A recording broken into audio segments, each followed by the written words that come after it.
Hello বন্ধুরা, তোমরা সব কেমন আছো? আশা করছি ভালো আছো। তো আমি ভালো আছি। দেখো, ছোট্ট একটা মিনি ব্লগ নিয়ে চলে আসলাম।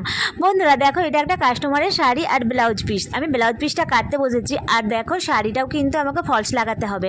তো ব্লাউজটা আমার কাটা হয়ে গেছে আগে, তারপরে আমি শাড়িটা ফলস লাগাবো। আর দেখো, এক পাশটা আমি মেশিনে সেলাই করে নিই, বাকি এক পাশটা হাতে সেলাই করি। তো বন্ধুরা দেখো, কাস্টমারের যখন কাজ করি আমি একটু সময়টা বেশি নিয়েই করি, কেননা আমার সময় নিয়ে কাজ করলে তাড়াতাড়ি করলে হয় না।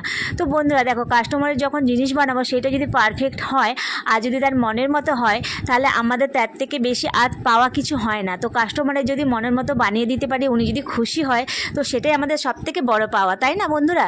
তো আমি ব্লাউজটা নিজের মনের মতো একটা ডিজাইন বসিয়ে দিয়েছি। উনি বলেছিল তুমি একটা ভালো থেকে ডিজাইন বসিয়ে দিও।